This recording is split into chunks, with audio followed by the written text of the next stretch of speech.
বেহেশতের সমস্ত মহিলাদের সরদারিনী হবেন যে ফাতেমা, তারে রেখে যাব তোর ভিতরে, খবরদার কোনো বেয়াদবি করবি না।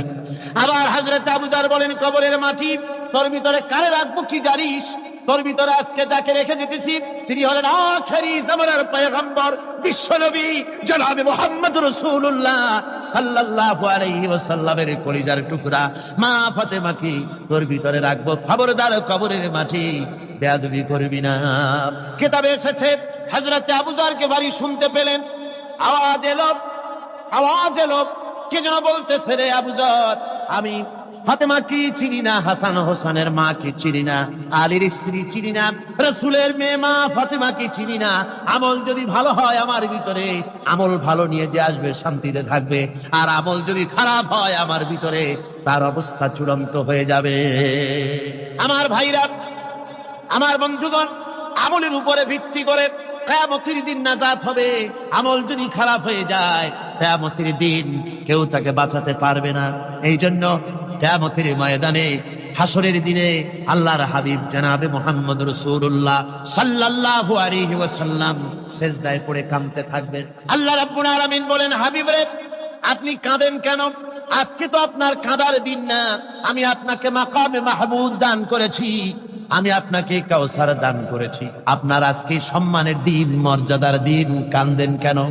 আল্লাহর হাবিব বলবেন, রব্বুল আলামিন, মাকামে মাহমুদ পেয়েছি, কাউসার পেয়েছি, কান্দি এই জন্য আমি দেখতে পাচ্ছি আবার সামনে দিয়া ফেরেশতারা আমার উম্মতগুলি জাহান্নামের দিকে নিয়ে যায়। আল্লাহ রাব্বুল আলামিন বলবেন, ওগো আমার হাবিব, আমি আপনাকে ক্ষমতা দিলাম, আপনার জান্নাতি উম্মতগুলি আপনি বেছে নেন। আল্লাহর হাবিব তার জান্নাতের উম্মতগুলি বাঁচতে থাকবেন। হযরত আয়েশা বলেন, ইয়া রাসূলুল্লাহ, কিয়ামতের ময়দানে লক্ষ কোটি কোটি মানুষের ভিতরে আপনার জান্নাতি উম্মত আপনি চিনবেন কি করে? হুজুর বলেন, আয়েশা, কোন একটি ঘোড়ার কপাল যদি থাকে সাদা, এই সাদা কপালওয়ালা ঘোড়াটা যদি অসংখ্য ঘোড়ার ভিতরে যদি হারিয়ে যায়, তাহলে সাদা কপালওয়ালা ঘোড়ার মালিক তার ঘোড়াকে পাবে কিনা বলো? হযরত আয়েশা বলেন, হুজুর, অনায়াসে পাবে। আল্লাহ রাব্বুল আলামিনের হাবিব বলেন, আয়েশা রে, কিয়ামতের ময়দানে আমার যেই উম্মতেরা নামাজি ছিল, দিনদার ছিল, পরেজগার ছিল, দুনিয়ার বুকে ঈমান নিয়ে যারা চলাফেরা করেছে, আমার দিন কায়েমের, আল্লাহর দ্বীনের জন্য যারা কাজ করেছে, ওদের চেহারা নূর চমকাতে থাকবে, ঈমানের নূর কিয়ামতের দিন চমকাতে থাকবে। সেই ঈমানের নূর দেখে দেখে আমি আমার জান্নাতি উম্মতগুলি আমি বেছে নেব। নবীজি বলেছেন, কন্যার পিতাদেরকে গালি দিও না। অনেকে টিটকারি করে, বারবার মেয়ে হয় ছেলে একটাও হয় না, সেই জন্য টিটকারি বোটকারি করে। আল্লাহর নবী বলেছেন, মেয়ের পিতাকে গালি দিও না, ঠাট্টা করো না, যেহেতু আমি মুহাম্মদ রাসূলুল্লাহ সাল্লাল্লাহু আলাইহি ওয়াসাল্লাম, আমি মেয়েদের পিতা, আমি নিজে মেয়েদের পিতা, খাও না, মেয়েদের পিতাকে গালি দিও না। রাসূলুল্লাহ বলেছেন, আকাশের নিচে জমিনের উপরে খাদিজার মতো মহিলা আর নাই। সেই হযরতে খাদিজা রাসূলের 4টি মেয়ে পেটে ধারণ করেছিলেন। সুবহানাল্লাহ। মেয়ের প্রতি রাসূলুল্লাহ যথেষ্ট মহব্বত করতেন, মেয়েকে খুব ভালোবাসতেন হুজুর সাল্লাল্লাহু আলাইহি ওয়াসাল্লাম। হুজুরের কলিজার টুকরা ছিলেন মা ফাতিমা রাদিয়াল্লাহু তাআলা আনহা। হুজুর যখন কোথাও যেতেন, সকলের শেষে দেখা করতেন ফাতেমার সঙ্গে, আর বিদেশ থেকে সফর করে এসে সকলের আগে দেখা করতেন ফাতেমার সঙ্গে। সুবহানাল্লাহ। রাসূলুল্লাহ আরো বলেছেন, তোমরা যখন বাজারে যাবে বা ব্যবসা করতে যাবে বা বিদেশে যাবে, আসার সময় যে সব হাদিয়া নিয়ে আসো। আমরা যখন বাইরে যাই, বাজারে যাই, কিছু হাদিয়া আনি না, জামা কাপড় চকলেট ইত্যাদি আমরা আনে থাকি। রাসূলুল্লাহ বলেছেন, হাদিয়াগুলি তোমরা যারা বিদেশে যাও, বাজারে যাও, হাদিয়া আনবে, আর এনে ঘরের মধ্যে ঢুকে তা শুরু করবে মেয়েকে দিয়ে। প্রথমে দেবে মেয়েকে। সুবহানাল্লাহ। মেয়ের মর্যাদা ইসলামে সব চাইতে বেশি। কোন যুগে? যে যুগে মেয়ে হলে পরেই মাটির নিচে ঘেরে রাখতো, আছাড় মেরে মেরে ফেলে দিত। বেআইনি যামবিন কুতিলা, কোন অপরাধে তাদেরকে হত্যা করা হলো। আল্লাহ পাক কোরআনে কারীমের মধ্যে বলেছেন, তাদের অপরাধ আর কিছু না, তারা নারী, এই জন্য তাদেরকে মেরে ফেলা হতো। রাসূলুল্লাহ তাদের ইজ্জত দিলেন। সুবহানাল্লাহ বিহামদিহি। রাসূলুল্লাহ সম্মান দিলেন, ইজ্জত দিলেন তাদের। কন্যা হিসাবে নারীর এই মর্যাদা। ফাতেমাকে রাসূল এত ভালোবাসতেন, ইন্তেকালের সময় হযরত ফাতেমা কাঁদতে কাঁদতে বেহুশ হয়ে যাওয়ার উপক্রম হয়ে গেল। রাসূলুল্লাহ হযরত ফাতেমাকে ইশারা দিলেন। হযরত ফাতেমা তার কান নিয়ে রাসূলুল্লাহর মুখের কাছে লাগাই দিলেন। আল্লাহর নবী কি যেন বললেন কানে কানে, হযরত ফাতেমার কান্না বন্ধ হয়ে গেল। হযরত আয়েশা বলেন, মা রাসূলুল্লাহ তোমার কানে কানে কি বললো আর তোমার কান্না বন্ধ হয়ে গেল? হযরত ফাতেমা বলেন, ইয়া আম্মা জান, আমার আব্বা আমার কানে কানে বললো, মা ফাতেমা তুই কাঁদিস না, তোর কান্না আমার বরদাস্ত হয় না, তোমাকে কাঁদতে হবে না। আমি তোমাকে সুসংবাদ দিয়ে যেতেছি, আমি মরে যাওয়ার পর সর্বপ্রথম তোমার সাথে আমার দেখা হবে।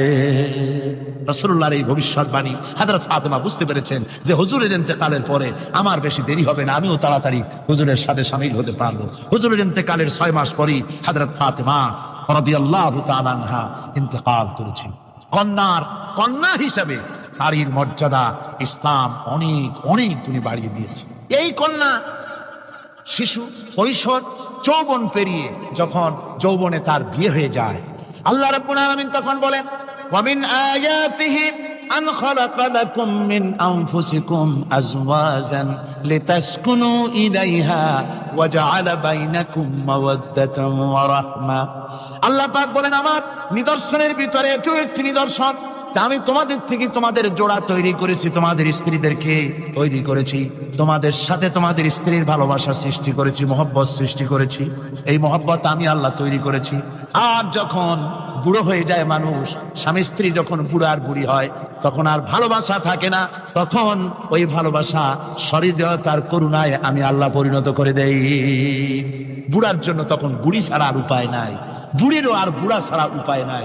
তখন ভালোবাসা কোনো বিশেষ কোনো অক্ষণীয় ভালোবাসা নয়, তখন একের উপরে অন্য একদম নির্ভরশীল হয়ে পড়ে। আল্লাহ পাক বলেন, এই অবস্থা আমি আল্লাহ সৃষ্টি করে দেই। সুবহানাল্লাহ। স্ত্রীকে রাসূলুল্লাহ কত ভালোবাসতেন। আল্লাহর নবী বলেছেন, আমার কাছে 3টা জিনিস প্রিয়, একটা হচ্ছে সুগন্ধি, একটা হচ্ছে নামাজ, আরেকটা হচ্ছে স্ত্রী। সুবহানাল্লাহ। স্ত্রী আমার কাছে প্রিয়। হুজুর বলেছেন, তোমাদের মধ্যে সেই ব্যক্তি উত্তম যে ব্যক্তি তার স্ত্রীর কাছে উত্তম, আমি আমার স্ত্রীদের কাছে উত্তম ব্যক্তি। সুবহানাল্লাহ। রাসূলুল্লাহ স্ত্রীকে কত ভালোবাসতেন। বিশ্বনবী রাজনৈতিক কর্মকাণ্ড চালাচ্ছেন, যুদ্ধের দামামা বাজতেছে, চতুর্দিকে কত অশান্তি, সবকিছু চলছে, স্ত্রীর হক আদায় করতে ভুলে যাননি। রাতের বেলায় হযরত আয়েশার বয়স কম, তাকে নিয়ে রাসূলুল্লাহ একটু সুযোগ পেয়েছেন, বলছেন, আয়েশা সব তো ঘুমিয়ে, চলো আমরা একটু দৌড়াই। ওই যে দূরে একটা জিনিস দেখা যায়, দৌড় দাও, দেখি কি আগে যায়। দুজনে দৌড় প্রতিযোগিতা করলেন। দৌড় প্রতিযোগিতায় হযরত আয়েশা ফার্স্ট হলেন, হুজুর পিছনে পড়ে গেলেন। হযরত আয়েশা খুব আনন্দ করলেন যে আপনি কিন্তু আমার সাথে দৌড়ে পারলেন। পরবর্তী কিছু কাল যাওয়ার পর হযরত আয়েশা বলেন, হুজুর আজকে আবার বললেন যে চলো আয়েশা একটু দৌড়াই। হযরত আয়েশা বলছেন যে সেদিনের তুলনায় আমার শরীর একটু, আমি মুটিয়ে গেছি, শরীরটি স্থূল হয়েছে, আমি আজকে দৌড়ালাম কিন্তু পারলাম না। রাসূল আগে চলে গেলেন, আমি হাঁপাতে হাঁপাতে যখন হুজুরের কাছে চলে গেছি, হুজুর তখন মুস্কি হেসে আমাকে বললেন, আয়েশা ওই সেই দিনের জবাব আজকে দিয়া দিলাম। সুবহানাল্লাহ বিহামদিহি, সুবহানাল্লাহ বিহামদিহি। বিশ্ব নবী কত বড় আদর্শ বিশ্ব মানবতার জন্য। তিনি বলেছেন, আরাফাতের ময়দানে রাসূলুল্লাহ বলেছেন, তোমরা যেমন পড়বে তোমার স্ত্রীদেরকে তেমন পড়াবে, তোমরা যেমন খাবে তোমার স্ত্রীদেরকে তেমন খাওয়াবে, স্ট্যান্ডার্ড মেনটেন করবে। তুমি ভালো দামের কাপড় পরবে, স্ত্রীকে খারাপ দিবে তা নয়। অধিকার দুজনেরই সমান, স্বামী এবং স্ত্রী সমান অধিকার। কিন্তু আমরা তা বুঝতে পারি না, বুঝতে চাই না। আমরা অনেকে মনে করেছি বিয়ে যখন করছি তখন আমি তো নওয়াবজাদা নসরুল্লাহ খান, আর বউ তো কেনা দাসী না। সে কিন্তু দাসী না, তার মর্যাদা আছে, তার সম্মান আছে, তার সম্মান আপনাকে দিতে হবে। রাসূলুল্লাহ দিয়েছে, আপনাকেও দিতে হবে। রান্না বান্না হতে দেরি হয়, কত গালাগালি শুনতে হয় নারীকে। আল্লাহর নবীর স্ত্রী হযরত আয়েশা বলেছেন, আল্লাহর নবী কাজ করে, মানুষের সঙ্গে কথা বলে, রাষ্ট্রীয় দায়িত্ব পালন করে, ঘরের ভিতরে এসে যখন দেখেছেন রান্না হতে দেরি আছে, রাসূলুল্লাহ বিরক্ত হন নাই, ভুরু কুঞ্চিত করেন নাই, চোখ মোটা করেন নাই, আমাকে কোনো কথা শোনান নাই, বরং আমার কাছে বসে রান্নায় আমাকে সহযোগিতা করেছেন। সুবহানাল্লাহ বিহামদিহি। এই হলো আল্লাহর রাসূল, এই হলো বিশ্ব নবী। স্ত্রীর সঙ্গে কি মহব্বত! সুবহানাল্লাহ। হুজুর মহব্বত করতেন স্ত্রীদেরকে। রাসূলুল্লাহর ঘরে দৌলত ছিল না, কিন্তু মহব্বত দিয়ে ভরা ছিল ঘরটা। হুজুরের ঘরে ফ্রিজ নাই, এসি নাই, হুজুরের ঘরে কার্পেট নাই, হুজুরের ঘরের মধ্যে জাজির নাই, তোশক নাই, বড় বড় কম্বল নাই, আরামের কোনো জিনিস নাই, মডার্ন ইকুইপমেন্টস কিচ্ছু নাই, দৌলত নাই, কিন্তু মহব্বত দিয়ে ঘরটা ভরা।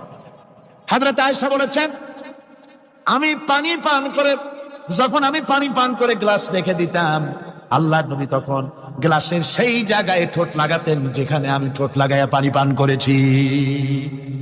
আমি গোশত চিবোতাম, রাসূলুল্লাহ আমার হাত থেকে গোশত টুকরা নিয়া সেই জায়গায় চিবোতেন যেখানে আমি চিবুয়েছি। সুবহানাল্লাহ। আমার ভাইরা, রাসূল তার স্ত্রীদেরকে মহব্বত করতেন, স্ত্রীরাও রাসূলকে মহব্বত করতেন দারুণ ভাবে। একবার হযরত আয়েশা সিদ্দিকা রাদিয়াল্লাহু তাআলা আনহা হুজুরকে গোসল করাতে ছিলেন, মাথার উপরে পানি ঢালতেছেন, হুজুর একটা চকির উপরে বা একটা তক্তার উপরে বসা আছে। গোসলের পানির ভিতরে রাসূলুল্লাহ দেখতে পেলেন রক্তের মতো কি যেন প্রবাহিত হয়ে যাচ্ছে। হুজুর জিজ্ঞেস করেন, আয়েশা রে, পানির ভিতরে রক্তের মতো কি দেখা যায়? হযরত আয়েশা বলেন, হুজুর আপনি যখন বসেছিলেন অসতর্ক মুহূর্তে তক্তার নিচে আমার একটা আঙ্গুল পড়েছিল পায়ে, আঙ্গুলটা ফেটে বোধহয় রক্ত বেরোতেছে। রাসূলুল্লাহ তাড়াতাড়ি করে উঠলেন আর ওই আঙ্গুলকে ব্যান্ডেজ করে দিলেন। রাসূলুল্লাহ বললেন, আয়েশা রে, আঙ্গুল ফেটে গেছে, একটু আহাহু পর্যন্ত করলে না, এতক্ষণ তুমি কষ্ট করলে কেন? হযরত আয়েশা বলেন, ইয়া রাসূলুল্লাহ, ওটা তো একটা পায়ের আঙ্গুল। আয়েশার কলিজাটা ফেটে যদি রক্ত বেরোতো রাসূলুল্লাহকে উঠতে বলতে আমি পারতাম না। কি মহব্বত রাসূলের সাথে। হযরত আয়েশা বলেন, রাসূল সাল্লাল্লাহু আলাইহি ওয়াসাল্লাম স্ত্রীদেরকে এত ভালোবাসতেন, আমাদের ঘরে গোশত টোস্ত তেমন রান্না বান্না খুব কম হতো। গোশত রান্না হবে কি, মাসের পর মাস চলে গেছে রাসূলের বাড়িতে, হুজুর স্ত্রীরা বলেছেন আমাদের ঘরে চুলে আগুন জ্বলে নাই, একটু শুকনা রুটি, একটু শুকনা খেজুর আর একটু পানি খেয়ে আমাদের জীবন চলেছে, এরকমের অবস্থা হয়েছে। তারপরে এই অবস্থা চলেছে, এর মধ্যে যদি কখনো একটু গোশত আসছে, হুজুর যখন ছাগল টাগল ইত্যাদি ছাগল দুম্বা জবাও করেছে, এই দুম্বার গোশত নিয়ে ছাগলের গোশত নিয়ে রাসূলুল্লাহ নিজে বেরোতেন। হযরত খাদিজার বান্ধবী কোথায় আছে খুঁজে ওই বান্ধবীর কাছে গোশত পৌঁছে দিয়ে আসতে। হযরত আয়েশা বলেন, একদিন আমার ঘুম ভেঙে গেল, দেখি হুজুর আমার কাছে নেই, গেলেন কোথায়? খুঁজতে খুঁজতে যায় দেখি মসজিদে নববীর ভিতরে হুজুর হাত তুলে বসে আছেন, মোনাজাত করতেছেন। আমি পেছনে গিয়ে হাত তুলি, আমি শুনতে পাচ্ছি নবীজি দোয়া করছেন রব্বুল আলামিন কিয়ামতের ময়দানে যেদিন সন্তান তার পিতাকে ভুলে যাবে, মা তার সন্তানকে হারায় ফেলবে, ওই কঠিন হাসরের ময়দানে আমি যেন আমার খাদিজাকে হারাইয়া না যাই। মুনাজাতের শেষে হযরত আয়েশা বলেন, ইয়া রাসূলুল্লাহ, খাদিজার কথা আপনার এত কেন বারবার মনে পড়ে? একটা বুড়িরে বিয়ে করেছিলেন 25 বছর বয়সের সময়, 40 বছর বুড়ি, তার কথা কেন এত মহব্বত আপনার মনে পড়ে? তার থেকে যুবতী মেয়ে, সুন্দরী মেয়েকে আপনার স্ত্রী হিসেবে আপনি পান নাই। হুজুর বলেন, আয়েশা রে, খাদিজার সম্পর্কে এমন কথা তুমি আর বলো না, তোমরা সবাই আমার সুখের দিনের স্ত্রী, আর খাদিজা আমার এমন সময় স্ত্রী ছিল যখন মক্কায় আমার আশ্রয় ছিল না, আমার মক্কা নগরীতে আমার আশ্রয় ছিল না। খাদিজার সঞ্চিত সমস্ত ধনরাশি ইসলাম কবুল করার পর দুহাতে খাদিজা বিতরণ করে দিয়েছে। হযরত আয়েশা বলেন, হুজুর আমার গোস্তাকি মাফ করে দেন, আমি আর এরকম বলবো না, তবে খাদিজা সম্পর্কে আমার এই কিছু একটু শোনান। হুজুর বলেন, আয়েশা রে শোনো, গভীর রাত যত রাত হোক না কেন, ইসলামের দাওয়াত দিয়ে দিয়ে গভীর রাত্রে আমি যখন বাসায় ফিরেছি, ঘরে এসেছি, দরজায় একটা মাত্র ডাক দিয়েছি খাদিজা, অমনি দরজা খুলে গেছে। আমি জিজ্ঞেস করেছি, খাদিজা রে, যত রাত্রে আসলাম, যতবার আসলাম, একটা ডাকের বেশি লাগলো না, তুমি কি ঘুমাও না? হযরতে খাদিজা বলেছেন, ইয়া রাসূলুল্লাহ, আমার মনের ভিতরে ভয় থাকে, আল্লাহর রাসূল দ্বীনের খেদমতে বাইরে আছেন, আমি যদি আরামে বিছানায় ঘুমায় থাকি আর নবীজি দরজার কাছে দাঁড়ায় আমারে ডাকাডাকি করবে, উঠতে যদি দেরি হয়ে যায় নবীজির সঙ্গে বেয়াদবি হয়ে যাবে, এই মনে করে আপনি না আসা পর্যন্ত দরজার সাথে পিঠ লাগাই আমি দাঁড়াইয়া দাঁড়াইয়া ঘুমাই। আমার ভাইরা, হযরতে খাদিজার ইজ্জত স্বয়ং আল্লাহ দিয়েছেন। কে দিয়েছে? হাদিস শরীফে এসেছে, রাসূলুল্লাহ জাবালে নূরে বসা, গারে হেরার ভিতরে বসা, হযরতে জিবরাইল রাসূলুল্লাহর সঙ্গে কথা বলতেছেন। একটু পরে হযরতে জিবরাইল বলেন, ইয়া রাসূলুল্লাহ, আমি আর এখানে বসবো না, আমি এখন চলছি, আমি দেখতে পাচ্ছি খাদিজা আসতেছে আপনার জন্য খাবার নিয়ে। খাদিজা যখন আপনার কাছে পৌঁছে যাবে, আপনি খাদিজাকে শোনায় দিবেন আল্লাহ রাব্বুল আলামিন খাদিজাকে সালাম জানাইছে। সুবহানাল্লাহ। রাসূলুল্লাহর কাছে হযরতে খাদিজা যখন আসলেন, হুজুর বললেন, খাদিজা আজকে তোমার জন্য দারুণ সুখবর। বলে কি? বলে আল্লাহ পাক জিবরাইল কেমন উঠে গেল আমার কাছ থেকে, জিবরাইল বলে গেল আল্লাহ তোমাকে সালাম বলেছে। হযরত খাদিজা কেঁদে ফেললেন, বললেন, ইয়া রাসূলুল্লাহ, আমার নারী জন্ম সার্থক, আল্লাহ আমাকে সালাম বলেছে, এর জবাব কেমনে দিতে হয় হুজুর আমি তো জানি না, আপনি আমার পক্ষ থেকে আল্লাহর সালাম কিভাবে দেওয়া লাগে আপনি দিয়ে দিন, আমি তো বুঝি না কেমনে আল্লাহর সালামের জবাব দেব। হুজুর বললেন, খাদিজা শুধু আল্লাহ নয়, জিবরাইলও তোমাকে সালাম বলে গেছে। হযরতে খাদিজা বললেন, হযরত জিবরাইলকে আমার সালামের জবাবটা ওয়ালাইকুম আসসালাম বলে দিন। হযরত খাদিজার এই মর্যাদা ছিল। আমার ভাইরা, রাসূল পাক সাল্লাল্লাহু আলাইহি ওয়াসাল্লাম এভাবে মহব্বত করেছেন স্ত্রীদেরকে। সুতরাং স্বামী স্ত্রীর মহব্বত আল্লাহ জান্নাতি নিয়ামত। কি নিয়ামত? যে ঘরের মধ্যে স্বামী স্ত্রীর মধ্যে মিল মহব্বত আছে, এটা বেহেশতের মতো। আর যেখানে মিল মহব্বত নাই, এটা জাহান্নামের মতো। ঠিক কি? সুতরাং মহব্বত করুন, বেশি বেশি স্যাক্রিফাইস করুন, বেশি বেশি স্যাক্রিফাইস। নারীদের ব্যাপারে বলা হয়েছে, পুরুষকে বলা হয়েছে অধিকার আদায় করো, সব ব্যাপারে সমান অধিকার। কিন্তু নারীকে একটা ব্যাপারে বলা হয়েছে, নারী শোনো, পুরুষের মর্যাদা তোমার চাইতে আল্লাহ রাব্বুল আলামিন বেশি দিয়েছেন। আর রিজালু কাওয়ামুনা আলান নিসা, নারীদের উপরে পুরুষের প্রাধান্য আল্লাহ পাক দান করেছেন। একজন সাহাবী বলেছিলেন, ইয়া রাসূলুল্লাহ, জংলি উট দেখলাম আপনার পায়ের উপরে সেজদায় পড়ে গেল, আপনি যদি আমাদেরকে অনুমতি দিতেন না, আপনাকে আমরা সেজদা করতাম। আল্লাহ নবী বললেন, মানুষ মানুষকে সেজদা করা এ পারমিশন যদি আমি দিতাম, তাহলে দুনিয়ার সমস্ত স্ত্রীদেরকে বলতাম তারা যেন তাদের স্বামীকে সেজদা দেয়। স্বামীর মর্যাদা এখানে বেশি। সুতরাং অধিকার সমান, কোনো সন্দেহ নাই, কিন্তু স্বামীর একটা আলাদা মর্যাদা আছে, সেই সম্মানও তাকে দিতে হবে। এরপরে এই সমান অধিকারের ভিত্তিতে স্বামী স্ত্রী চলতে থাকে। মাঝখানে আল্লাহ পাক তাদেরকে সন্তান দান করেন। আল্লাহ তাদেরকে, নারীকে লেখাপড়ার অধিকার দিয়েছেন। ইসলাম তাকে লেখাপড়ার অধিকার দিয়েছে, শিক্ষার অধিকার দিয়েছে। হযরত আয়েশা সিদ্দিকা রাদিয়াল্লাহু তাআলা আনহা শিক্ষয়িত্রী ছিলেন, হাফেজা ছিলেন, হাদিসের হাফেজা ছিলেন, কোরআনের হাফেজা ছিলেন। হাজার হাজার সাহাবায়ে কিরামদের তিনি ওস্তাদ ছিলেন। সুবহানাল্লাহ বলুন। নারীদের ব্যাপারে অধিকাংশ মাসালা হযরত আয়েশা সিদ্দিকা রাদিয়াল্লাহু তাআলা আনহার অবদান। সুবহানাল্লাহ। নারী যুদ্ধ করেছে, যুদ্ধের ময়দানে নারীর অধিকার আছে। নারী চাকরি করতে পারবে, নারী ব্যবসা করতে পারবে, নারী লেখাপড়া করতে পারবে, নারী সেনাবাহিনীতে যেতে পারবে, নারী সব করতে পারবে, কিন্তু পর্দার মধ্যে। হুজুর কয় কান্দো কেন? কই যে আমার গুনাহ কি মাফ হইছে? হুজুর বলেন, হ্যাঁ মাফ হয়ে গেছে। কলেমা পড়ছো, মাফ হয়ে গেছে। কয় যে হুজুর আমি তো মারাত্মক গুনাহ করছি। বলে কি?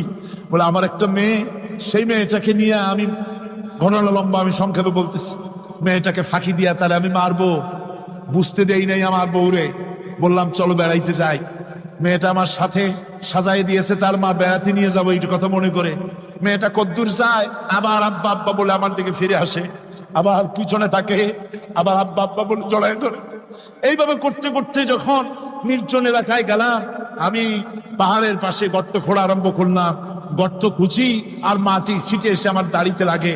বাচ্চা মেয়েটা আমার কাছে এসে দাড়ি দিয়ে ধুল ছাড়ায় দেয়। আব্বা তোমার দাড়িতে ধুল লাগতেছে, তুমি এই কষ্ট করতেছো কেন? মেয়ে তো বোঝে না যে আমি তার জন্য কবর খুঁজতেছি। কবরটা খোঁড়া হয়ে যাওয়ার পর মেয়েটারে বান্ধা শুরু করলাম। মেয়ে এখন কাঁদতেছে, বাবা আমার বান্ধব কেন? আমি তারে বাইধা জোরে ওর মধ্যে নিক্ষেপ করে দিলাম। মেয়েটা গর্তের মধ্যে বসে চিৎকার করে বলছে, আব্বা তুমি আমারে বাঁচতে দাও, আমি তোমারে বাপ বলে সমাজে হ্যাঁ করবো না, আমি ভিক্ষা করে খাবো, আমার বেরো না। লোকটি বলছি, ইয়া রাসূলুল্লাহ, আমার মনে দরদ আসলো না। আমি একটা পাথর উঁচু করে আমার মেয়ের বুক লক্ষ্য করে জোরে মেরে দিলাম। বুকটা ফেটে রক্ত ফিনকি দিয়ে উঠলো। আমার মেয়ের বুক থেকে আওয়াজ বেরোলাম, আমার কালে যেন এখনো সেই আওয়াজ বাজে। হাদিস শরীফে এসেছে, হুজুরের চোখের পানি দাড়ি ভিজে ভিজে জামার উপরে পড়তেছিল। হুজুর বললেন, না হারে, মানুষও পারে এরকম কাম করতে।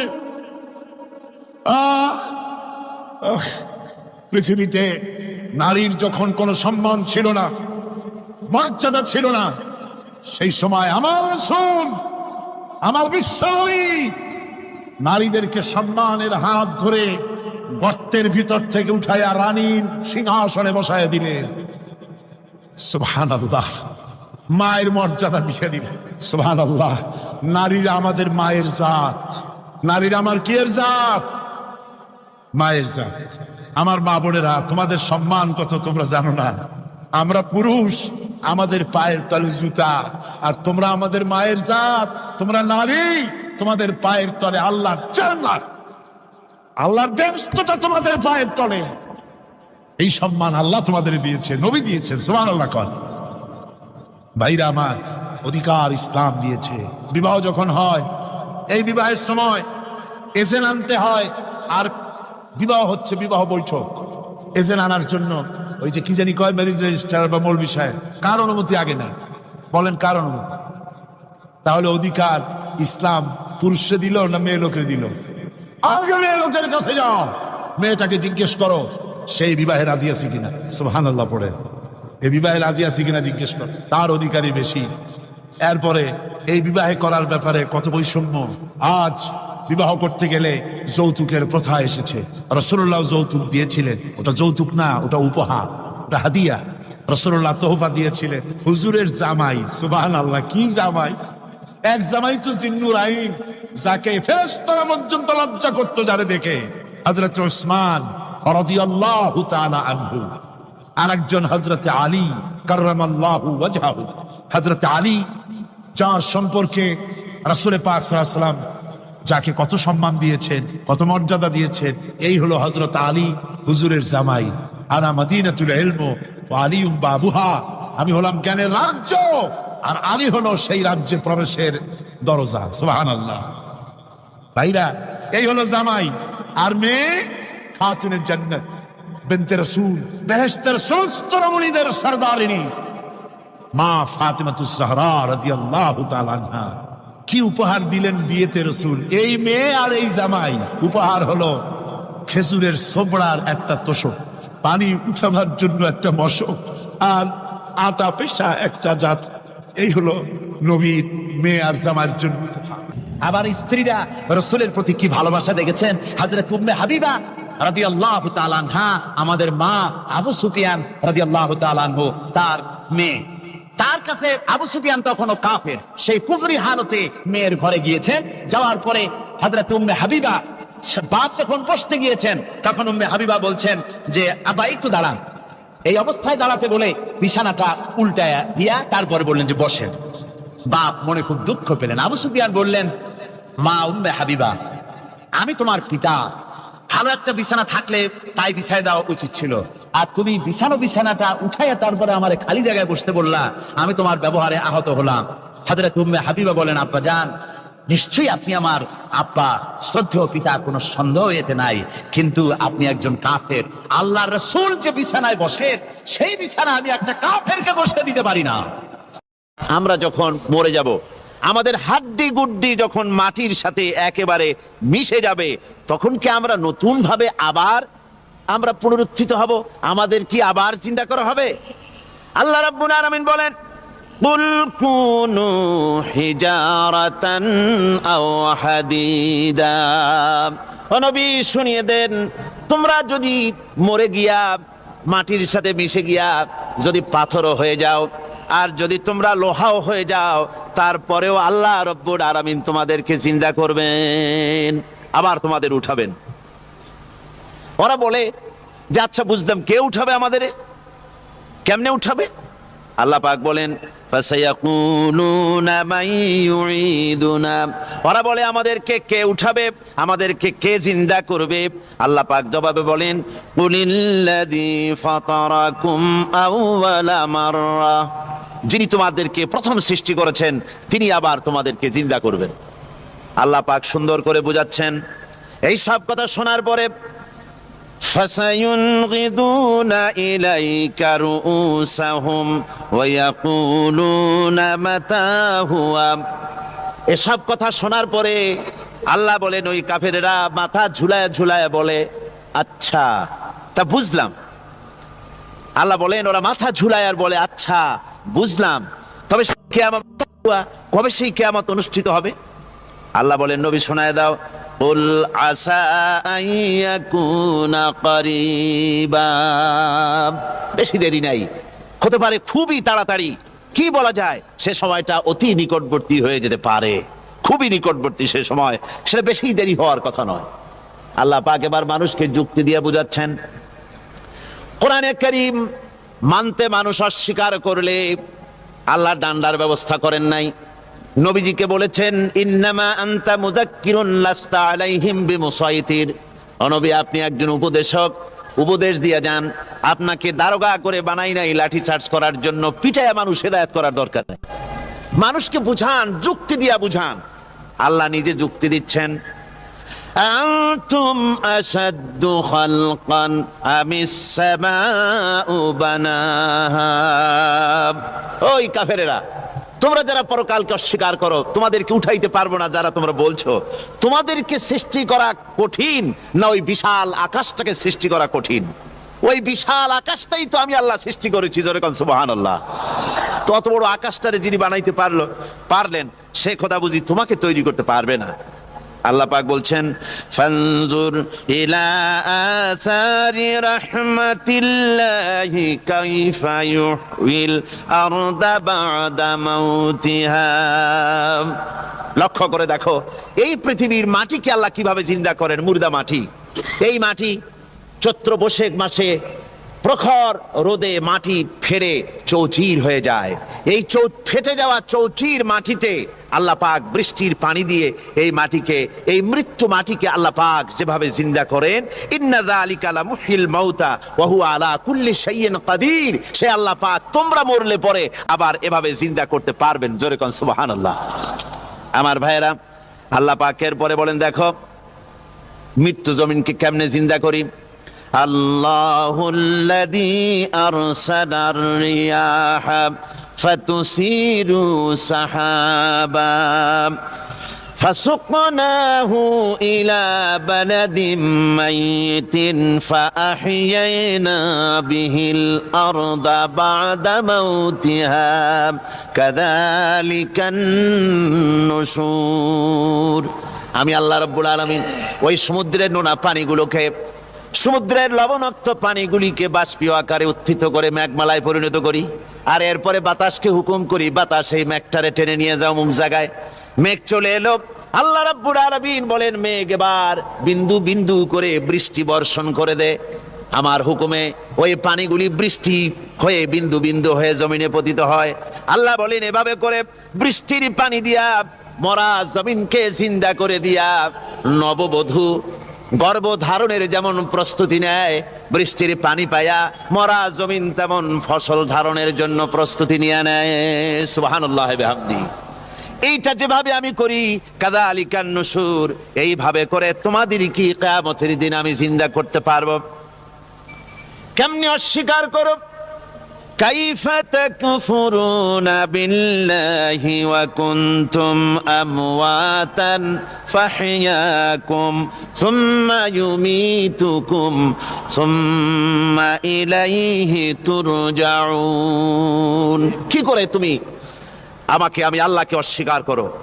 কুনতুম আমওয়াতান, তুমি ছিলে নিষ্প্রাণ, ফাহইয়াকুম, এরপরে আমি তোমাকে জিন্দা করলাম, সুম্মা ইউমীতুকুম, এরপরে তোমাকে আমি মৃত্যু করব, সুম্মা ইউহয়ীকুম, এরপরে তোমাদের আবার আমি জিন্দা করব, সুম্মা ইলাইহি তুরজাউন, এরপরে তোমাদের সকলকেই আমার কাছে ফিরে আসতে হবে। দেখেন না, আমরা যখন মানুষকে কবরে রাখি, কবরে রাখা তারপরে উপরে মাটি দিয়ে কি বলেন আপনারা?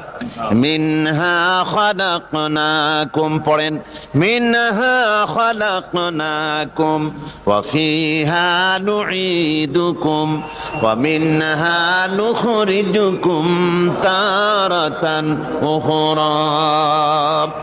এ বান্দা, এই মাটি দিয়া তোরে তৈরি করা হয়েছিল, এই মাটির ভিতরে রেখে গেলাম, আবার এই মাটি থেকে আল্লাহ রাব্বুল আলামিন তোমারে জিন্দা করবেন। কিয়ামতের ময়দানে সকলকে উঠতে হবে সেখানে আল্লাহর দরবারে। আল্লাহ পাক বলছেন, বান্দা কেমনে অস্বীকার করো? ইন কুনতুম ফি রাইবিম মিনাল বা'স ফাইন্না খালাকনাকুম মিন তুরাব। পরকালকে যারা অস্বীকার করো, কিয়ামতে উঠতে হবে, এটাকে কিভাবে অস্বীকার করো? চিন্তা করে দেখো, তুমি নিষ্প্রাণ মাটি ছিলে, সেই মাটি দিয়েই আমি তোমাকে তৈরি করেছি। আবার আল্লাহ পাক মানুষকে আরো বুঝান, কিয়ামত আছে, পরকাল হবে, আল্লাহর দরবারে উঠতে হবে। আলাম ইয়াকুন নুতফাতাম মিন মানিয়্যিন ইউমনা, তুমি কি মাতৃগর্ভে নিক্ষিপ্ত এক ফোঁটা পানি ছিলে না? সুম্মা কানা আলাকাতান ফাখালাকা ফাসাওয়া, এরপরে তোমাকে মাংসপিণ্ডে, জমাট রক্তে মাংসপিণ্ডে পরিণত করা হলো, এরপরে তোমাকে সুন্দর করে তোমাকে সুগঠিত করা হলো। فجعل منه الزوجين الذكر والأنثى। এরপরে মাতৃগর্ভের ভিতরে আমি এটাকে পুরুষ বানালাম, কন্যা সন্তান অথবা পুত্র সন্তানে পরিণত করলাম। এইটা যে পেরেছে, যিনি পেরেছেন, আলাইসা যালিকা বিকাদিরিন আলা আইয়ুহিয়াল মাউতা। সে আল্লাহর পক্ষে কি সম্ভব নয় যে তোমার মৃত্যুর উপরে তিনি আবার জিন্দা করতে পারবেন? কি বলেন সম্ভব না? তিনি পারবেন না? নিশ্চয়ই তিনি আবার কিয়ামতের মাঠে আমাদেরকে হাজির করতে পারবেন, এতে কোনো সন্দেহ নাই।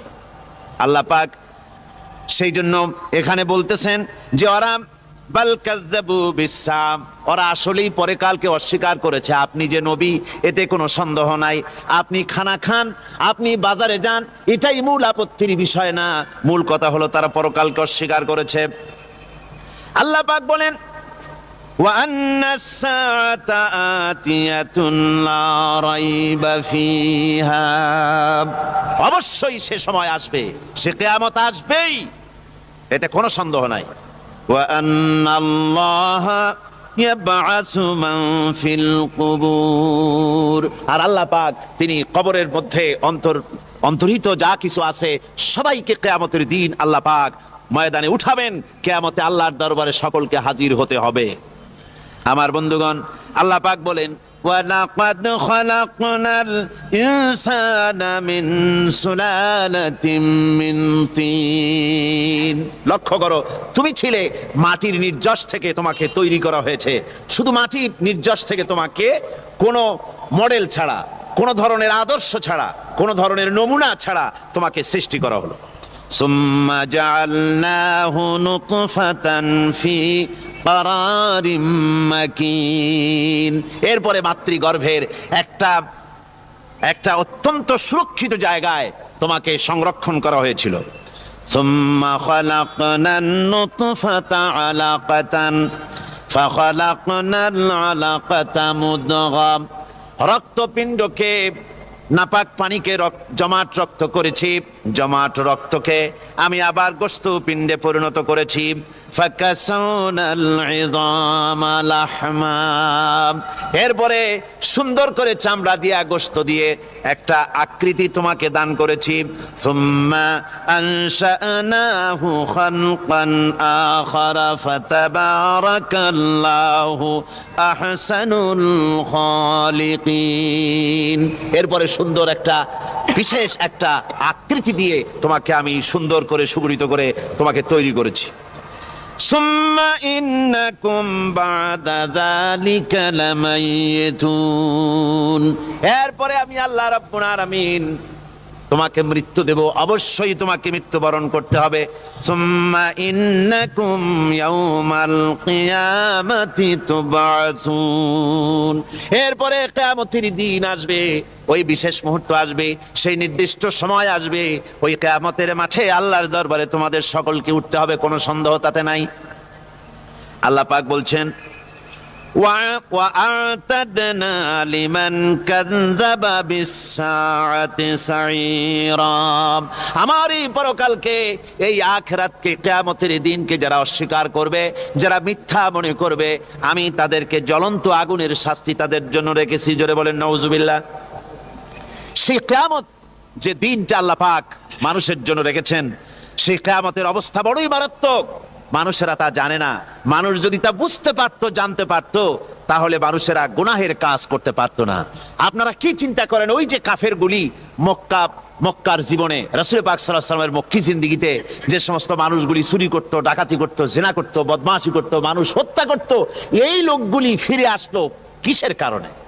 তাদেরকে এই আখিরাতের কথা বলা হয়েছে, এই পরকালের কথা বলা হয়েছে। কোরআন শরীফে আল্লাহ রাব্বুল আলামিন পরকালের কথা, মৃত্যুর কথা, কিয়ামতের কথা, হাসরের কথা, সিরাতের কথা, মিজানের কথা, মওতের কথা যত বলেছেন, জান্নাতের কথা যত জায়গায় যতগুলা বলেছেন, সবগুলি আয়াতে কারিমা যদি এক জায়গায় করা যায় তাহলে পুরা কোরআন শরীফের 1/3 10 পারার সমান হবে। জোরে বলেন সুবহানাল্লাহ। যেহেতু পরকালের চিন্তা ছাড়া মানুষের জীবন পরিচ্ছন্ন হতে পারে না, সুন্দর হতে পারে না, অপরাধ মুক্ত হতে পারে না।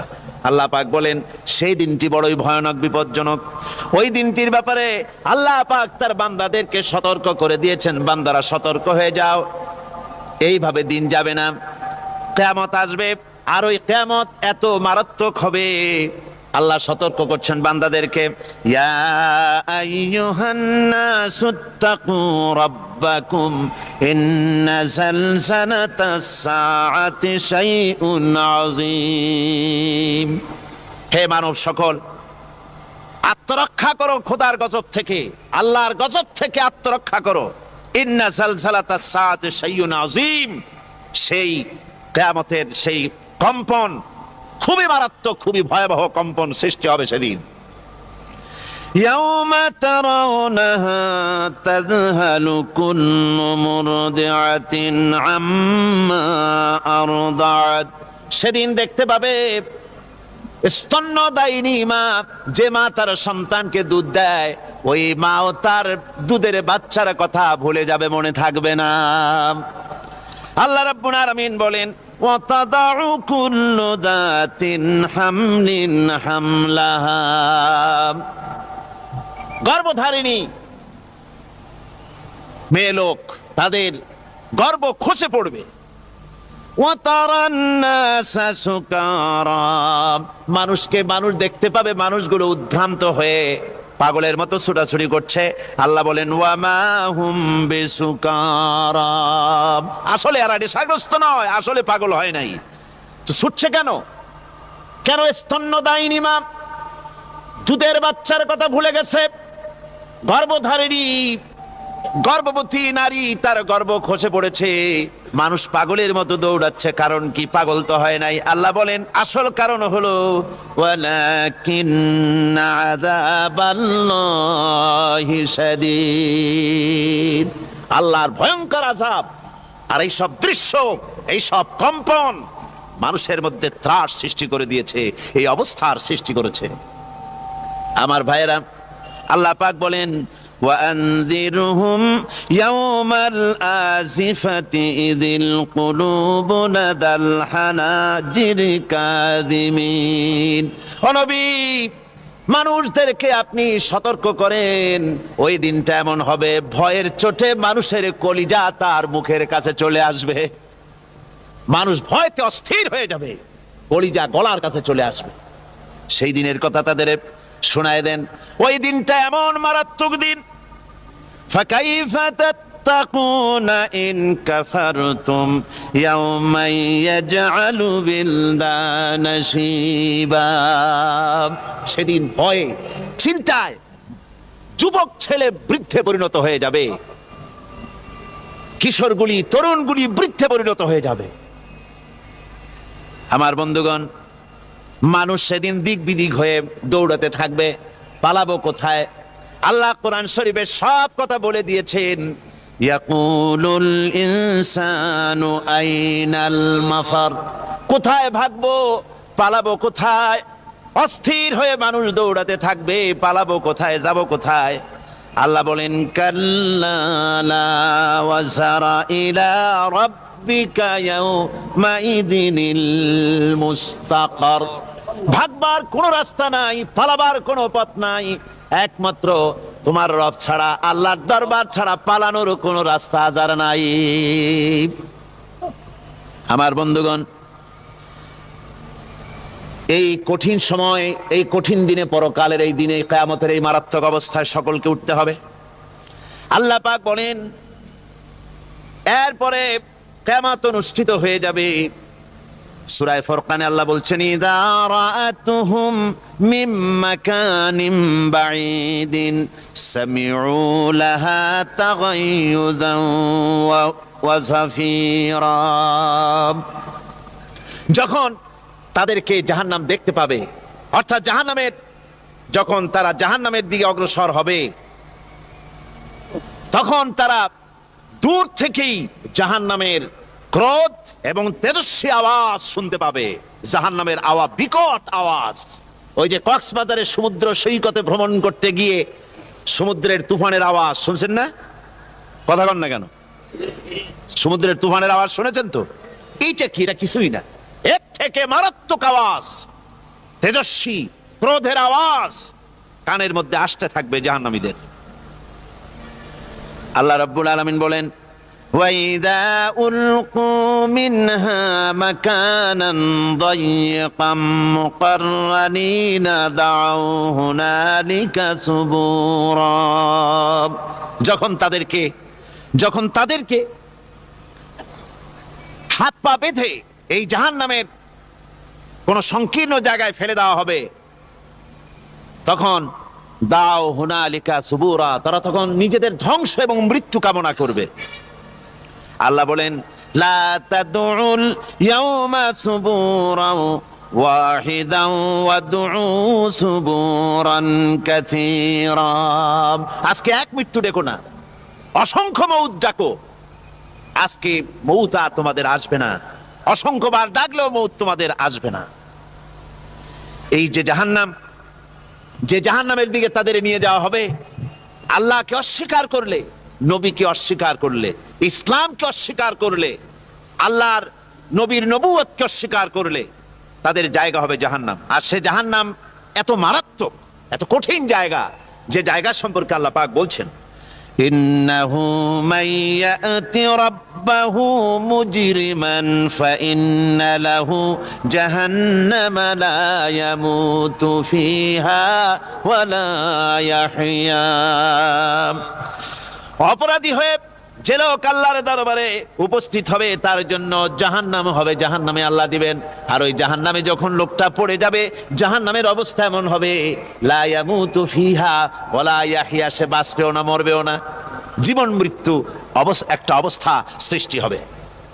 ওই জাহান্নামে নারুল্লাহিল মুকাদাতুল্লাতী তাত্তালিউ আলাল আফইদা। জাহান্নামের প্রচন্ড আওয়াজ, এ আগুন উৎক্ষিপ্ত হয়ে তাদের কলিজা পর্যন্ত, অন্তর পর্যন্ত স্পর্শ করবে এই আগুনের তাপ। আর এদের পাহারায় রাখা হবে, ইন্নাহা আলাইহিম মুসাদাতুন ফি আমাদিম মুমাদ্দাদা। জাহান্নামীদের পাহারায় রাখা হবে নির্মম, কঠোর ব্যবহার, কর্কশ আওয়াজ, কর্কশ ভাষী এ ধরনের ফেরেশতাদেরকে রাখা হবে তাদের পাহারায়, তারা নিয়োজিত থাকবে। আল্লাহ রাব্বুল আলামিন বলেন, ও দুনিয়ার মানুষ, ইয়া আইয়ুহাল্লাযীনা আমানু কু আনফুসাকুম ওয়া আহলিকুম নারা। ও ঈমানদারেরা, আল্লাহর তো দয়া বেশি বান্দার জন্য। বান্দার উপরে দয়া কার সবচেয়ে বেশি? সবচেয়ে বেশি দয়া হলো বান্দার উপরে আল্লাহর। আল্লাহ চান না যে সে জাহান্নামে যাক, কঠিন জায়গা জাহান্নাম। আল্লাহ বলেন, ও মুমিনেরা, তুমি নিজে আর তোমার পরিবারবর্গকে জাহান্নামের আগুন থেকে রক্ষা করো, আগুন থেকে রক্ষা করো, জাহান্নামের রাস্তা থেকে তাদের ফিরাও। ওই জাহান্নাম, যেই জাহান্নামের ইন্ধন হবে মানুষ আর পাথর। ফিরাও জাহান্নাম থেকে মানুষকে, তোমার সন্তানদেরকে ফিরাও। আজকে যে সব সন্তানের আল্লাহ বলেন তুমি নিজে বাঁচো, আহলো আয়ালকে বাঁচাও। যে সব সন্তান তোমার নামাজ নাই, রোজা নাই, আল্লাহ পরকালের চিন্তা নাই, যারা ইসলামকে বিশ্বাস করে না, যারা মনে করে কোরআন হচ্ছে বেহেশত দোজখের কথা শুধু, ওতে কোনো মানুষের অর্থনীতি, সমাজনীতি, রাজনীতির ব্যাপার নাই, মানুষের জীবনের দরকারি জিনিসগুলি সেখানে নাই। সুতরাং আমরা যদি দুনিয়ায় সুখ সমৃদ্ধি পেতে চাই, তাহলে আমাদেরকে মানুষের তৈরি করা মতবাদ মানতে হবে। এইভাবে ছেলেরা যখন মানুষের তৈরিকার মতবাদের দিকে যখন দৌড়ায়, মা বাপ যদি তাদেরকে না ফিরায়, জাহান্নাম থেকে বাঁচাবার জন্য যদি চেষ্টা না করে, কিয়ামতের দিন ওই সন্তানেরা জাহান্নামে, যখন জাহান্নামের অর্ডার তাদের হয়ে যাবে, তারা বলবে, রব্বানা আরিনাল্লাযাইনি আদাল্লানা। হে আমার প্রভু, কে আমাদেরকে গোমরাহ করে দিল, মিনাল জিন্নি ওয়াল ইনসে, জিনের ভিতর থেকে, মানুষের ভিতর থেকে, আমাদের নেতারা, আমাদের মা বাপ, আমাদের মুরব্বী, কারা আমাদেরকে বিভ্রান্ত করলো, তোমার রাস্তা থেকে সরাই দিল, ওরা কই? ওদেরকে নিয়ে আসো। আমাদেরকে এই খারাপ রাস্তা থেকে ফিরায় নাই, জাহান্নামের পথে চলেছি, আমাকে ফিরায় নাই। ও আল্লাহ, আজকে এই জাহান্নামে যাওয়ার আগে ওই মা বাবার মুরব্বিয়ার নেতাগুলি নিয়ে আসো, নাজআলহুমা তাহতা আকদামিনা লিয়াকুনা মিনাল আসফালিন, নিয়ে আসো ওদেরকে পায়ের তলে রেখে তারপরে জাহান্নামে যাব। আমার ভাইরা, যে ছেলে আজকে মানুষের তৈরি করা মতবাদের আন্দোলন করছে, সেকুলারিজম করছে, সোশ্যালিজম করছে, ক্যাপিটালিজম করছে, তারপরে ন্যাশনালিজম করছে, হাজারো মতবাদের দিকে আকৃষ্ট হয়েছে আপনার ছেলে, আপনার স্ত্রী, আপনার বোন, আপনার ভাই, আপনি জেনে শুনে তাদেরকে ফিরাচ্ছেন না, আল্লাহর রাস্তায় আনতেছেন না। কিয়ামতের দিন ওরা পালাইতে যাবে এবং ওদের এই অপরাধের কারণে, ফিরানোর কারণে, সহযোগিতা করার কারণে কিয়ামতের দিন অবস্থা করুণ হয়ে যাবে। এই জন্য আল্লাহ রাব্বুল আলামিন বলছেন, হে বিশ্বাসীরা, আমাকে তোমরা যারা বিশ্বাস করেছো, ঈমান এনেছো, নিজে বাঁচো আর নিজের আহল ও আয়ালকে জাহান্নামের আগুন থেকে বাঁচাও।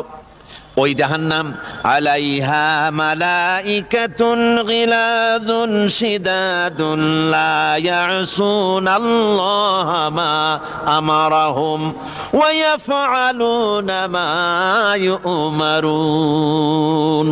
আল্লাহ রাব্বুল আলামিন বলেন, সেখানে অত্যন্ত কর্কশ, রূঢ় এবং নির্মম স্বভাবের এমন সব ফেরেশতা পরিচালক হিসেবে জাহান্নামে দেওয়া হবে, যারা আল্লাহর নির্দেশের বাইরে কোনো কাজ করে না। তারা সেই সব কাজই করে যা আল্লাহ তাদেরকে হুকুম করেন, তাদেরকে অনুরোধ করে, দরখাস্ত করে, কোন রকম তাদের কাছ থেকে কোনো কৃপা, কোনো করুণা, কোনো মহব্বত কিছুই পাওয়া যাবে না। অত্যন্ত কর্কশ, রূঢ় মেজাজের ফেরেশতা সেখানে পরিচালক হিসেবে দেওয়া হবে। আর ওই জাহান্নামীদেরকে, যারা জাহান্নামে যাবে কিয়ামতের দিন, فالذين كفروا قطعت لهم ثياب من نار, আগুন দিয়ে কেটে তাই দিয়ে পোশাক তৈরি করে দেওয়া হবে, আগুনের পোশাক পরিয়ে দেওয়া হবে। আগুনের পোশাক গায়ে পরিয়ে দেওয়ার পরে কুল্লামা নাদিজাত জুলুদুহুম বাদদালনাহুম জুলুদান গায়রাহা, একবার চামড়া পুড়ে যাবে, জাহান্নামের আগুনে চামড়া পুড়ে গলে যাবে, আবার আল্লাহ রাব্বুল আলামিন নতুন করে চামড়া পরিয়ে দিবেন, যাতে করে শাস্তির তীব্রতা অনুভব করতে পারে। জোরে কোন নাউজুবিল্লাহ। আমার ভাইরা, জাহান্নামীরা ক্ষুধার যন্ত্রণায়, তৃষ্ণার যন্ত্রণায় আকাশের দিকে তাকায় থাকবে, উপরের দিকে তাকায় থাকবে, বলবে, আরে যদি একটু বৃষ্টি হতো, মেঘ হতো। হঠাৎ করে দেখবে যে উপরে কালো মেঘ হয়ে গেছে, মনে করবে যে এবার বুঝি বৃষ্টি হবে, পানি পান করব। মেঘ তারা দেখতে পেল, মেঘের ভিতর থেকে অল্পক্ষণের ভিতরে গরম পানি পড়বে, এমন গরম পুজ, এমন গরম রক্ত পড়বে, যেগুলি পান করলে পরে সঙ্গে সঙ্গে পেটের নাড়ি ভুঁড়ি আর কলিজা পিছনের দরজা দিয়ে সব বেরিয়ে যাবে। নাউজুবিল্লাহি মিন যালিক। আয় আল্লাহ, এই কঠিন অবস্থা থেকে তুমি আমাদেরকে হেফাজত করো। জোরে বলেন আমিন। সবাই বলেন আমিন। আমার ভাইয়েরা, তামসার ব্যাপার নয়। ও যুবক ভাইয়েরা, শিক্ষিত ভাইয়েরা, তামসা করার ব্যাপার না। দুনিয়ায় খেলতামাশা ফুর্তি করার জায়গা না। जगह जी लगाने के लिए ये दुनिया नहीं है, ये इबरत की जा है तमाशा नहीं है। দুনিয়া উপদেশ গ্রহণ করার জায়গা, খেল তামাশা করার জায়গা না। এই পৃথিবীতে আল্লাহ রাব্বুল আলামিন বলেন, নাফরমানি করলে পরে জাহান্নামে যাবেই, জাহান্নামে যেতে হবে। ওই জাহান্নামীদেরকে কি খেতে দেওয়া হবে? আল্লাহ পাক বলছেন, শোনো, খেতে দেব কি? তুসকা মিন আইনিন আনিয়া, ফুটন্ত গরম পানি তাদেরকে পান করতে দেওয়া হবে। লাইসা লাহুম তুআমুন ইল্লা মিন দারি, কাঁটা যুক্ত ঘাস তাদেরকে খেতে দেওয়া হবে। লা ইউসমিনু ওয়ালা ইউগনি মিন জু, এই খাবারে তাদের শরীর পরিপুষ্ট হবে না, আর ক্ষুধাও নিবৃত্ত হবে না। আমার বন্ধুগণ, এমন কঠিন জাহান্নামের অবস্থা থেকে মাপ পাওয়ার জন্য ইমানের জোশ আসতে হবে, ইমানদার হতে হবে, আর নাফরমানিকে ছেড়ে দিতে হবে। জাহান্নামে যখন মানুষদেরকে নিয়ে যাওয়া হবে, জাহান্নামীদেরকে, ইযা উলকু ফিহা সামিউ লাহা শাহীকান ওয়া হিয়া তাফুর, যখনই খোদাদ্রোহীদেরকে জাহান্নামের দিকে নিয়ে যাওয়া হবে, আজ তো খুব মাতবাড়ি, কত ভক্ত আছে, তারপরে কত শক্তি, কত কিছু, কিন্তু আল্লাহর দরবারে যখন হাজির হবে, কোনো শক্তি তখন কাজে লাগবে না, কোনো শক্তি কাজে লাগবে না। জাহান্নামে যখন তাদেরকে নিয়ে যাওয়া হবে, জাহান্নাম তখন গোসায় ফেটে পড়তে থাকবে, জাহান্নামের ভিতর থেকে গর্জন আসতে থাকবে, তাকাদু তামাইয়াজু মিনাল গায়জ। জাহান্নাম যেন গোসায় ফেটে পড়তে চাইবে।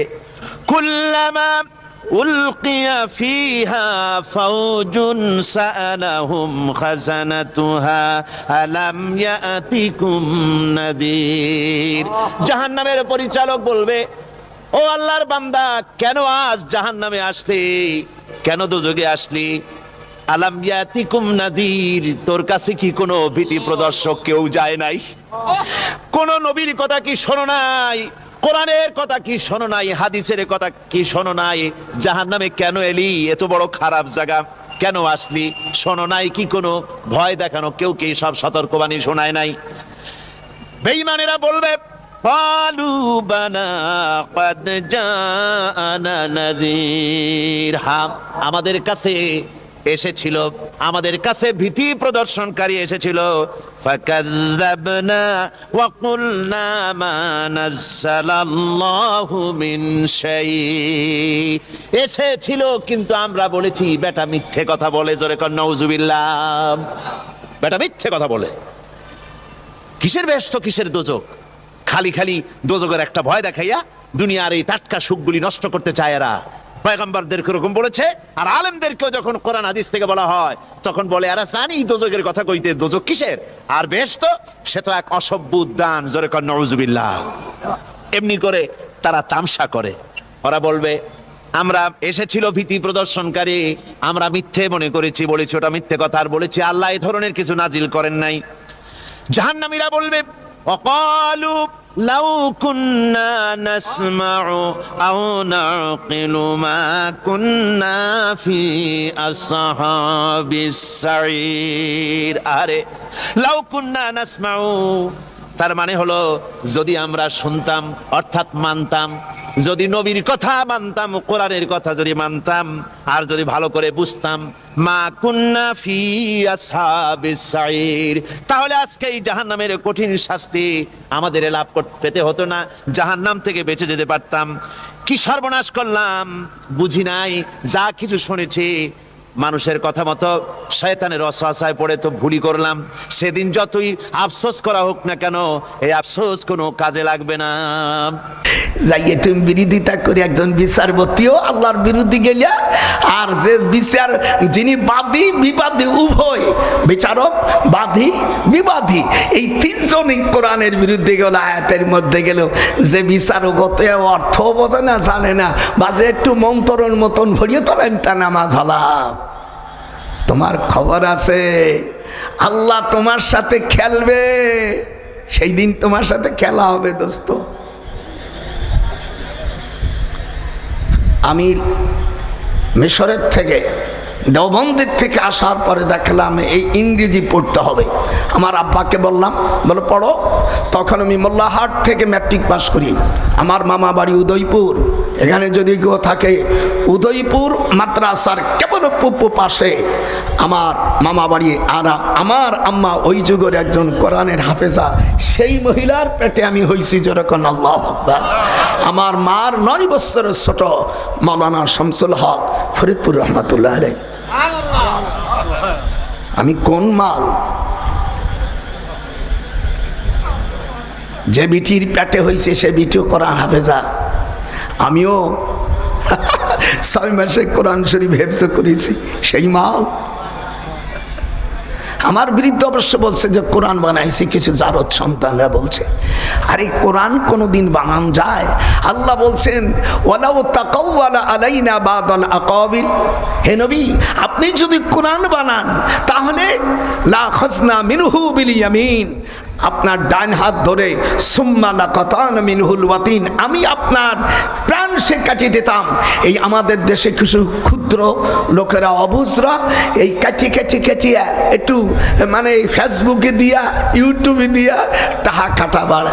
আমি লন্ডনে ছিলাম, তাহলে বুঝতি কেমন ঠেলা। আমি হাসিনাকে বলেছি দেখ তো কে আমার বিরুদ্ধে বলছে, দেখ বলছে কাকা আপনি ওয়েট করেন। ওরা কিছু জানে না, জানে যে কাকা তো বেকাদা জিনিস।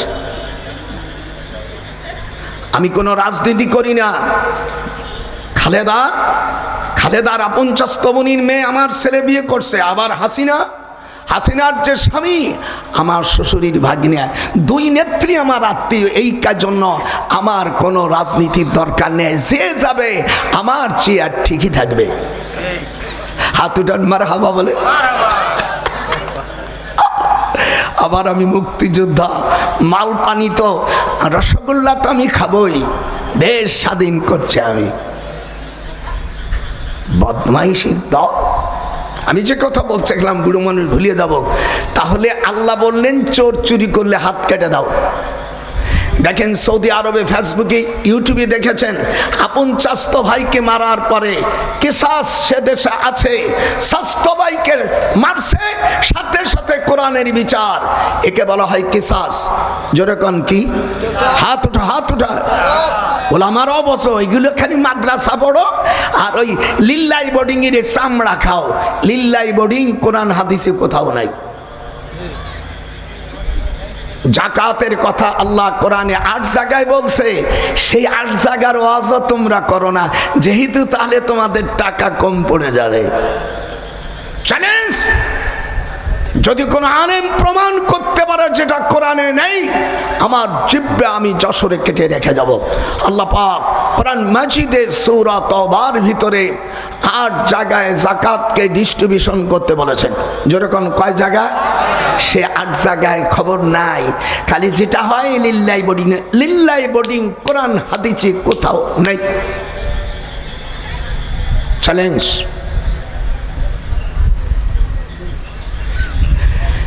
লেখাপড়া নাই তাই কি চ্যালেঞ্জ করবা? আল্লাযীনা ইউবাল্লিগুনা রিসালাতিল্লাহি ওয়া ইয়াখশাউনাহু ওয়া লা ইয়াখশাউনা আহাদান ইল্লাল্লাহ ওয়া কাফা বিল্লাহি হাসিবা। আল্লাহর কথা কলেজা ঠান্ডা হয়ে গেছে না? অনেকে মনে করছে আল্লাহ বৃষ্টি হবে। আল্লাহ জলসা তোমার, ঈদে মিলাদুন নবী তোমার নবীর সবচেয়ে উপহার। ঈদ হলো 5 প্রকার। আমার দেশের মূর্খ মৌলবীরে কইছে 2 প্রকার। যেরকম ঈদ কয় প্রকার? হাত ওঠা, গোপালগঞ্জের সাথে হাত ওঠা। আমরা সংসদে বিল পাস করে এটা বলি নেই। আল্লাহ রসুল হাদিস আছে আমার কাছে, তাবরানী শরীফ, এগুলো তো পড়েন না। উসুদুল কাবা পড়েন না, মুসান্নাফে ইবনে আবি শাইবা পড়েন না, কিতাব পড়েন না। এই দেশে আমাদের দেশে মৌলবীরে কোহেনকে সাহেন বই পড়ে, বুখারী, মুসলিম, তিরমিজি, নাসাই, আবু দাউদ, ইবনে মাজাহ। এই 6 খান কিতাবে হাদিস আছে 28,999 খানা হাদিস আছে। এমন কোন হাদিস নাই ডক্টর পড়েন। এরপরও আরো 60 খান হাদিস আমি পড়েছি। আমার আব্বা আমার জন্য সেই পাকিস্তান পিরিয়ডে আমার পিছনে প্রায় 40 লক্ষ টাকা খরচ করেছে। আলেমের মতন আলেম হ, ওই ভিক্ষুক ফকির